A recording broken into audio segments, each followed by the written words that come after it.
Picture a cobbled lane of garages in suburban Edinburgh, a converted mews, the kind of place you would keep a delivery van. Inside, an accountant who raced on weekends and a mechanic who once built aircraft propellers. That was the whole operation, run on almost nothing. And in the summer of 1957, that little garage went to the biggest race on Earth and beat the full might of Ferrari so badly, the Italians spent the night watching their own engines die. On paper, it should have been a slaughter. It was, just not the one Ferrari came for. Let me count it down. Number 10. The garage that had no business being there. Ecurie Ecosse means Team Scotland, and the name was the grandest thing about it. The outfit was founded in late 1951 by David Murray, an Edinburgh accountant who had done a bit of racing himself before deciding he made a better team manager than driver. His partner was a wiry, cheerful mechanic named Wilkie Wilkinson, a man with a reputation as an ace tuner who had spent the war running a division that made propellers for Rolls-Royce. The two of them set up shop in a tiny garage at Merchiston Mews, a cobbled back street tucked into a quiet corner of the city. The whole thing ran on a shoestring. Murray funded it out of his own pocket, and whatever sponsorship he could charm out of Scottish firms. And the accounts were always one bad weekend away from collapse.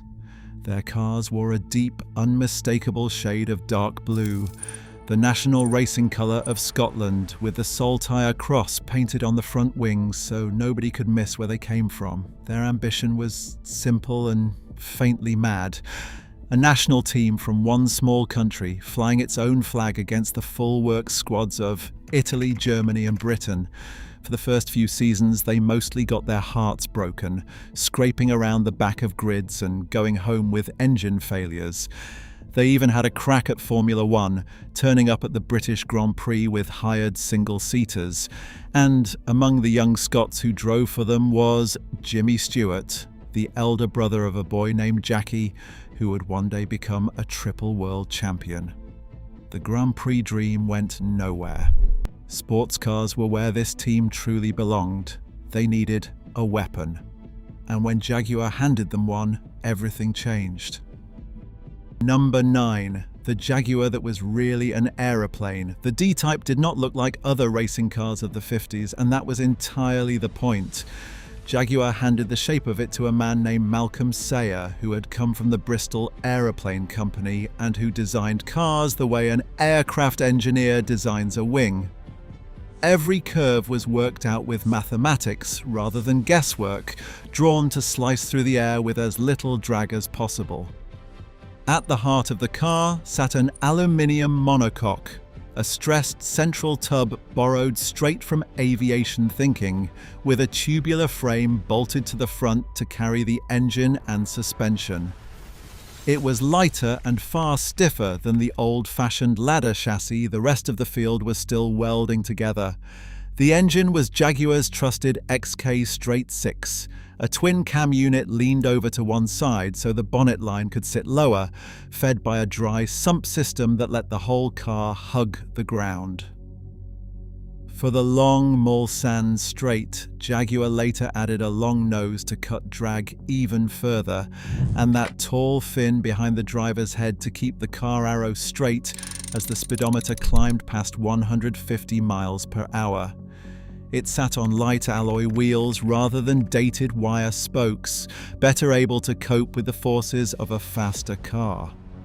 The car traced its bloodline straight back to the C-Type that had already won Le Mans twice, in 1951 and again in 1953, so the bones of it were proven long before the D-Type ever turned a wheel in anger.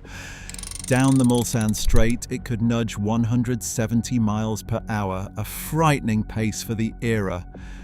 By 1957, the engine had grown to 3.8 litres and made something close to 250 horsepower, which sounds modest against what the Italians were cooking up. But the D-Type was never built around brute force. It was built to cheat the wind and keep running long after faster angrier cars had shaken themselves to pieces. Number 8. The brakes nobody else had figured out. Here is the quiet advantage that won more Le Mans races than any horsepower number ever did. Jaguar had disc brakes and almost nobody else did. Working hand in glove with Dunlop, the company had taken braking technology straight off aircraft and bolted it to a racing car, first on the older C-Type that won Le Mans back in 1953. It was close to an automotive first, and it was a genuine leap.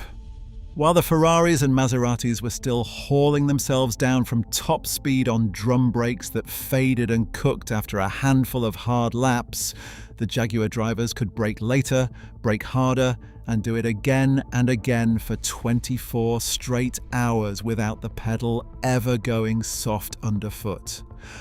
On a circuit where a car spends all day and all night flinging itself from blistering speed down to a crawl for the corners, that was an enormous gift. It meant a D-Type driver could carry his speed deeper into every braking zone than the man ahead of him, lap after lap, hour after hour, saving a sliver of time at every corner and saving his machinery at the same time. The Italians turned up with the bigger engines and the louder headlines. The Scots turned up with the better brakes. It was the kind of advantage that never showed up in a brochure, the sort of edge only a full day and night of racing could reveal. And it had quietly broken the hearts of faster cars year after year. Across 24 hours, the brakes were worth more than the engines. Number 7. Jaguar quit. And that is when it got interesting. Now for the turn that set up the whole story. At the end of 1956, after winning Le Mans 3 times in 5 years, Jaguar walked away from racing altogether. The factory shut down its works program and went home, satisfied it had proved everything it set out to prove and wary of the rising cost and danger of the sport. A lesser story would simply end there. Instead, Jaguar sold its racing cars to the privateers, and the very best of those machines, the latest long-nosed D-Types, with the bigger 3.8-litre engine among them, went north to that little garage in Edinburgh. So in 1957, the most successful sports car in the world arrived at Le Mans without its maker. Jaguar was not there. The engineers who built the D-Type were sitting at home in Coventry. The car's reputation, its honour, and the chance to make it 3 straight wins now rested entirely on David Murray's shoestring outfit, and a mechanic who used to make propellers. Anyone sensible would have called that a downgrade. The works team gone, replaced by a handful of amateurs from a back street. They were about to learn how wrong that assumption was, because the men in dark blue had already won this race once before.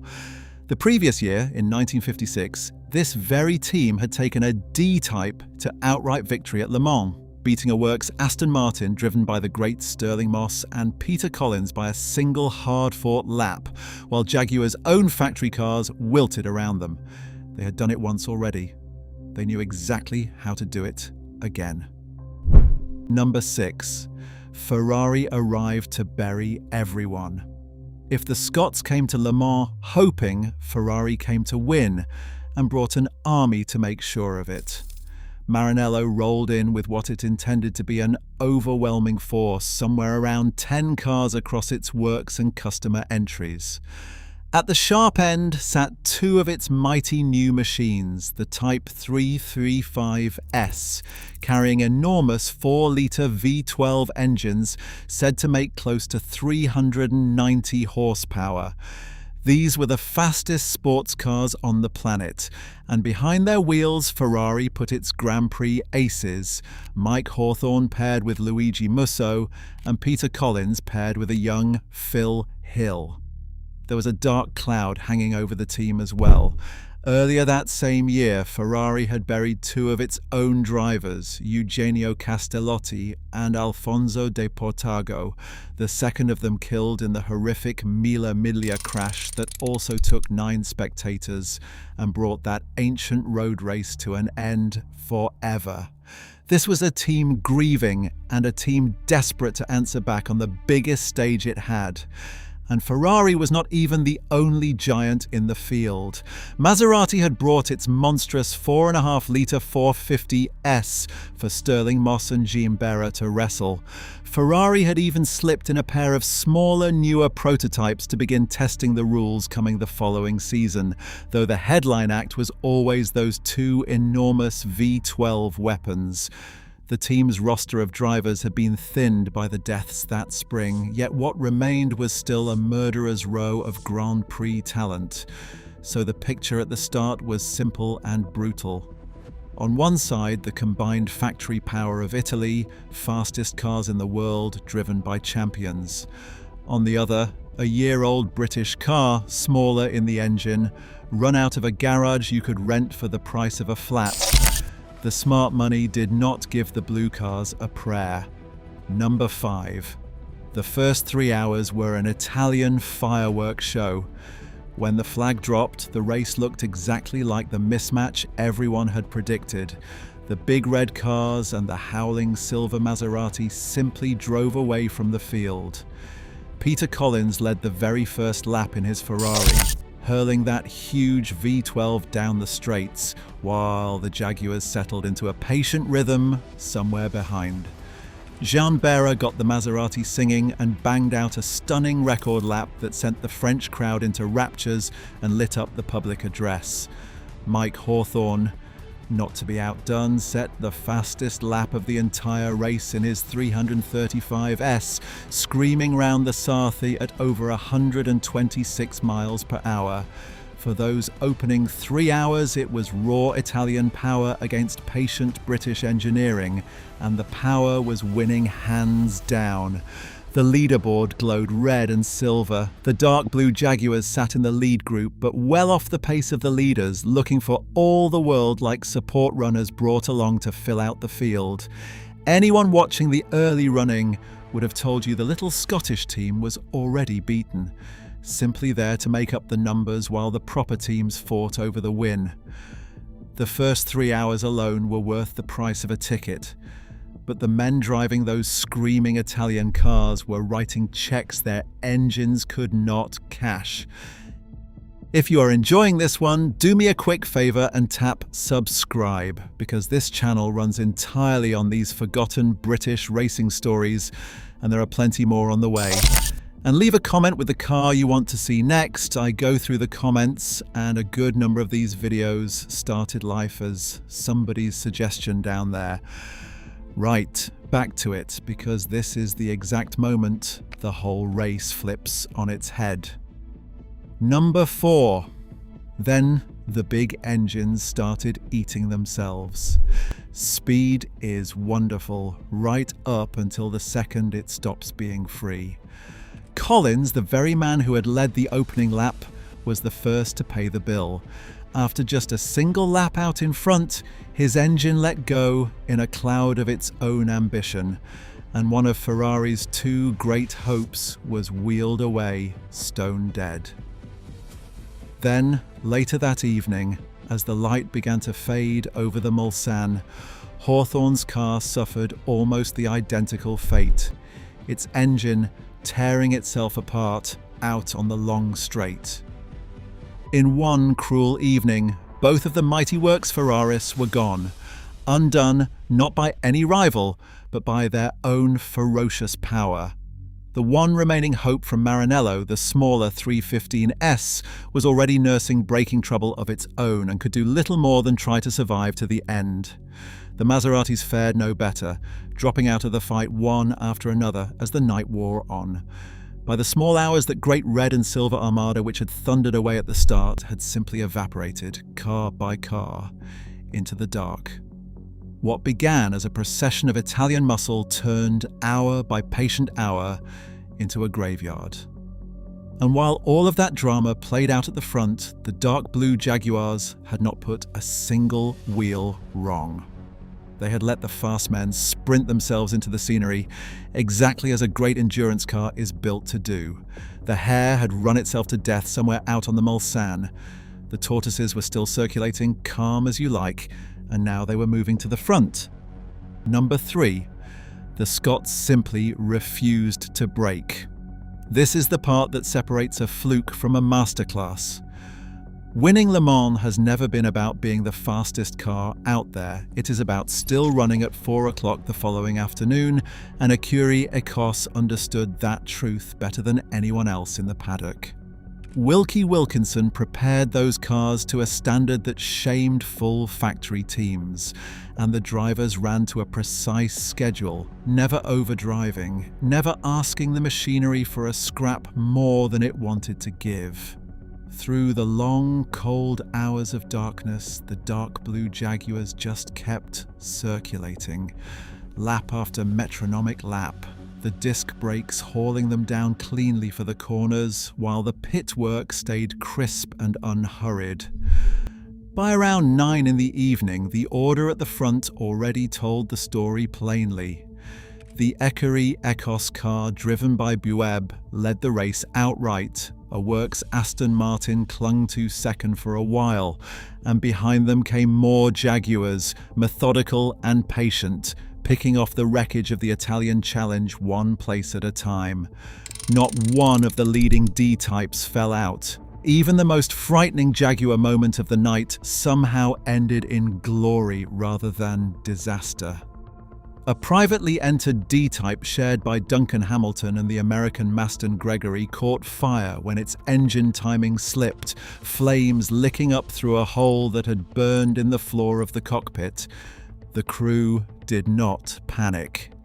They patched the car with a plate of steel and sent it charging back out into the night to claw its way back up the order. Where the Italians had thrown everything they had at the first 3 hours, the British had quietly built a lead the Italians could no longer reach. The men in red had brought drama. The men in blue had brought discipline. And over 24 hours, discipline wins. Number 2. Sunrise and the scoreboard had gone entirely British. When the sun finally came up over the Sarthe on Sunday morning, the timing boards told a story that must have been almost physically painful for the men from Maranello to read. The top of the order was a wall of dark blue Jaguars. The 2 Ecurie Ecosse cars sat first and second, with more privately entered D-types stacked up right behind them, nose to tail in British racing colours. And clinging on in 5th place all alone was a single surviving Ferrari, the smaller 315S of Stuart Lewis Evans and Martino Severi, the lone red car still standing from an army that had arrived expecting to sweep the podium. The mighty 4-litre weapons were long dead in the garages. The Maseratis were gone. Even a works Aston Martin that had run as high as second through the night had faded away, leaving the race entirely to the Jaguars. Everything Italy had brought to crush the British had been ground down to one wounded survivor hanging onto a minor placing. For a company that measured itself against the entire world, watching a team of Scottish privateers run away with the biggest race on the calendar while your own cars sat broken and silent must have been about as humbling as the sport gets. Out on the circuit, the dark blue cars looked almost serene about the whole thing, holding a pace that kept them safe while leaving nothing at all for the lone surviving Ferrari to chase. And the morning was not even the worst of it. The final result was still to be written, and when it came, it would be the most lopsided scoreline the old circuit had ever produced. Number 1. The rout.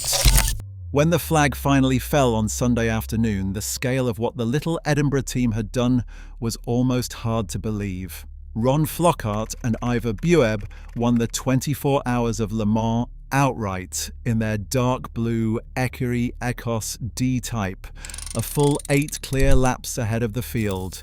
And right behind them, in second place, sat the other Ecurie Ecosse car of Ninian Sanderson and Jock Lawrence.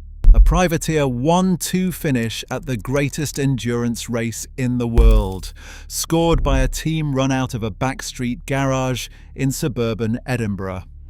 For Flockhart and for Bueb, it was a second Le Mans win apiece, and for Ecurie Ecosse, it was a second triumph in a row. Back-to-back victories for a national team. The giants of the sport had barely bothered to take seriously a few years before. It did not stop there.